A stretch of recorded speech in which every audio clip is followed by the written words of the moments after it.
do Livro dos Espíritos, que o Kardec indaga qual a influência que os espíritos exercem sobre nós. E os espíritos são uníssonos e respondem: eles vos influenciam muito mais do que vocês imaginam, muitas vezes eles vos dirigem. Essa é uma premissa da vida invisível convivendo com a vida material. Somos matérias em diferentes estágios. E é óbvio que num filme que fala sobre isso, essas coisas estejam mais aparentes. Num filme que lida e faz com que as pessoas pensem e emitam sintonias vibracionais em seus pensamentos a respeito de anjos da guarda, mentores, obsessores, umbralinos e etc., é óbvio que os canais se abrem plenamente. Durante o primeiro filme, eu tive muito receio de falar sobre isso. Aconteceram inúmeros fenômenos e eu nunca falei sobre isso, porque eu achava que se a gente fosse falar disso, a gente estaria desviando o foco do filme, que era o mais importante. Então eu contei uma história de uma borboleta que entrou porque eu tinha pedido, entrou no cenário, mas aconteceu muito mais coisas. E a gente acabou guardando isso para nossas memórias. Assim, em primeira mão, e vocês, é bacana falar isso aqui, a gente recebeu mensagem do André Luiz. Nossa. No último dia de filmagem, assim, veio uma mensagem escrita. E as pessoas choravam copiosamente com o que estava escrito na mensagem. Foi pedido que isso fosse guardado com as pessoas do filme. E a gente nunca publicou, isso nunca foi para o digital, isso era um papel. Foi feito fotocópia, olha que lembro que palavra antiga. Mas assim, se nós estávamos contando a história do André Luiz, por que o espírito do André Luiz não estaria ali?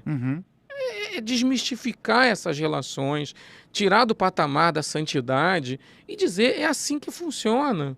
Então, quando a gente está filmando e o Edson está lá fazendo uma cena em que ele está de braços abertos, oferecendo uma energia de amor para uns umbralinos que chegam ali no momento de uma desencarnação, e aí, de repente, uma porta do cenário se abre e fecha sozinha, na frente de toda a equipe, para desespero de toda a equipe. E ele Cadê o Edson? O Edson foi o único que não viu isso. Não viu? Porque ele estava em cena, e quando cortou, estava todo mundo em polvorosa. Falou assim, a porta abriu e fechou, e assim...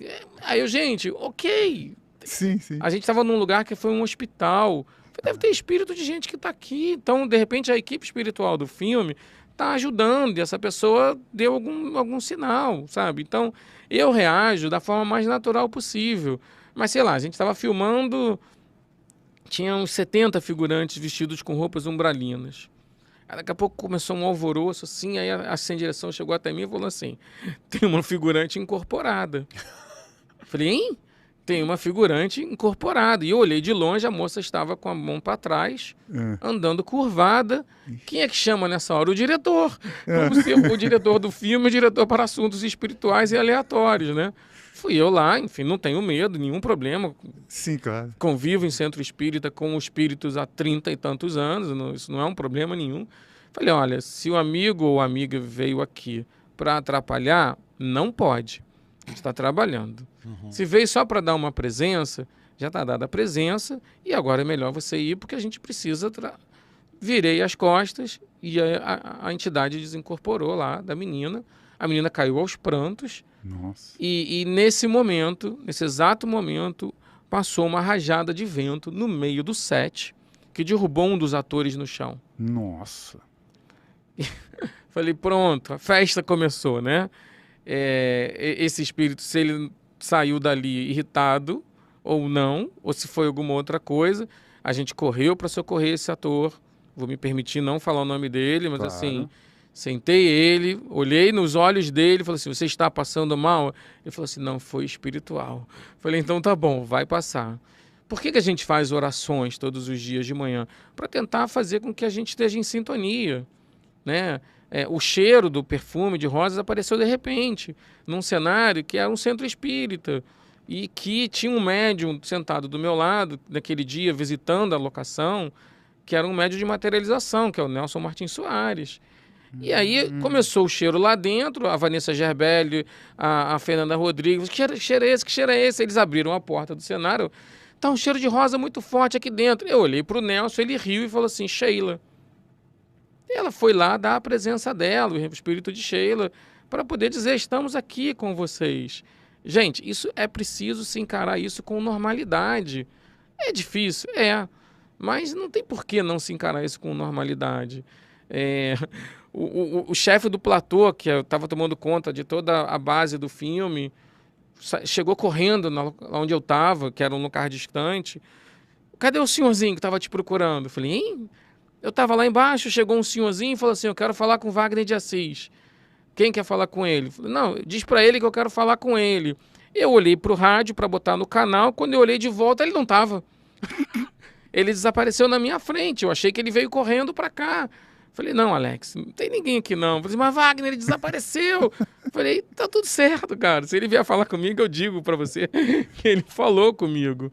Então, o nosso dia a dia, da vida, de qualquer trabalho social, é permeado, é preenchido da presença espiritual. A gente desmistificar isso vai nos ajudar muito. Perder o medo disso vai nos ajudar muito. Porque nós somos feitos disso. Nós somos um monte de matéria que quando o espírito sai dela, acaba. Mas o espírito não acaba. E fazer cinema dessa forma, contar histórias assim, é muito bacana ao mesmo tempo, né? Não somos privilegiados, isso não coloca a gente em patamar de privilégio algum. E assim, eu recebo, faço questão, e os atores e o elenco nem sabem, mas eu recebo muitos médiums videntes no set. Eu convido eles, assim, vem me ajudar. Né? O que você viu? O que você está vendo? Estou vendo isso, estou vendo aquilo, eu vi fulano, eu vi Beltrano. Isso eu até me permito guardar para mim, porque senão vira uma ostentação, e a gente não quer ficar ostentando isso, que isso é o pior. Né? Mas a espiritualidade se faz presente o tempo todo. Então, o Edson, é óbvio que o Edson estava acompanhado pelos mentores espirituais dele. Eles não estavam atuando pelo Edson. O Edson é talentosíssimo, ele não precisa que ninguém atue por ele, mas eles estavam protegendo o campo vibracional ao redor dele, como estavam protegendo o campo vibracional dos atores, que estavam lidando com sintonias muito mais densas. O Felipe De Carolis, que faz um médium decaído, vomitava, passava mal, entendeu? Estava lidando com forças difíceis. O que a gente tem que fazer? Pensamento positivo, proteger o campo e dizer assim, estamos fazendo arte. Aqui é um trabalho de arte, é um trabalho que tem uma ideia e vamos em frente, entendeu? Então, nunca falei muito dessas coisas tão abertamente como eu estou falando com você, porque aqui o ambiente é para isso. É propício para isso, né? Mas é óbvio que essas coisas acontecem lá no Canadá, quando a gente estava pós-produzindo o Nosso Lar. Teve um dia que eu cheguei na equipe de efeitos visuais, todas as máquinas estavam queimadas. Eu estou falando assim de todas.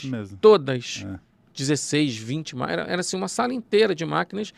O chefe estava desesperado. E aí eu pensei, ou eu ouvi, eu falei assim, vamos colocar um pouco de sal grosso nos 4 cantos da sala e vamos fazer uma oração. E que oração nada? Então eu vou fazer a oração.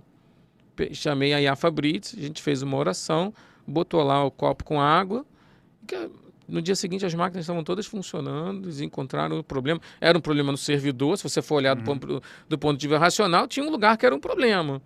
Mas os caras não estavam encontrando o problema. Então, vivemos e convivemos com o mundo espiritual. Aceitar isso, estudar isso, investigar isso, é um ganho. Os filmes foram feitos também para essas coisas, né? Essa história do cheiro de rosas é interessante, porque essa é uma das características mais marcantes e douradouras de Chico Xavier, porque inclusive tem frascos ainda perfumados com o cheiro das rosas da época dele. Ali, eu participo há muitos anos de reuniões de materialização. Materialização de espíritos. Reuniões direcionadas para tratamentos como acontecem no Frei Luiz, na casa do Padre Pio. O meu grupo é o Grupo Fraterno Francisco de Assis, que é um grupo mais tradicional nesse sentido. Mas nesses outros lugares, eu tive o privilégio de participar de inúmeras reuniões de materialização. Eu não tenho o direito de duvidar de tudo que eu já vivi. A gente fez um filme chamado A Face Oculta da Medicina, que é baseado numa obra do Paulo César Frutuoso, por causa disso. Sabe? O espírito materializa na sua frente. Eu vou contar a última. Numa dessas reuniões de materialização, eu estava filmando o Nosso Lar e um espírito saiu materializado dentro da cabine. E orientou-se que eu deitasse na maca. Falei, pronto, tô doente, vou morrer, não vai ter nem filme. Aquela coisa bem egoísta, medrosa.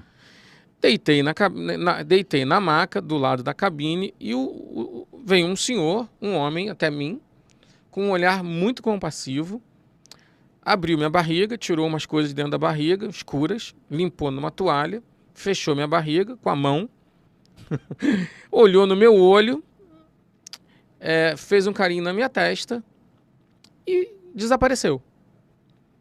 E antes de desaparecer, ele passou ao lado do Luiz Augusto Queiroz, que é o médico que estava coordenando, e falou assim, Henrique de Luna. Aí eu gelei por dentro. Porque Henrique de Luna é um dos médicos da cidade espiritual de Nosso Lar. E eu tinha cortado o personagem dele do filme, porque eu tinha juntado o personagem dele junto com outro personagem, do ministro, Clarencio. Falei, eram personagens muito parecidos, né? E eu falei assim, meu Deus, eu cortei o personagem, ele veio aqui me dar um beijo, me dar um carinho, tipo, não tem problema, né? E eu fiquei naquele dilema, assim, e o espírito estava ali do meu lado, me dando amor, me dando carinho, me dando cuidados espirituais, enfim. E isso é muito bacana, né? Porque assim, eles não estão preocupados nessa hora. Chega num lugar que o egoísmo não faz mais parte da vida, dessa evolução. Um dia a gente chega lá, mas ainda aqui, no mundo pesado, é difícil, né? Mas o doutor Henrique veio me fazer um carinho e eu não pude pedir desculpa para ele. Doutor Henrique, seu desculpa que eu cortei o seu personagem, né? Mas obviamente que ele certamente entende, é um querido.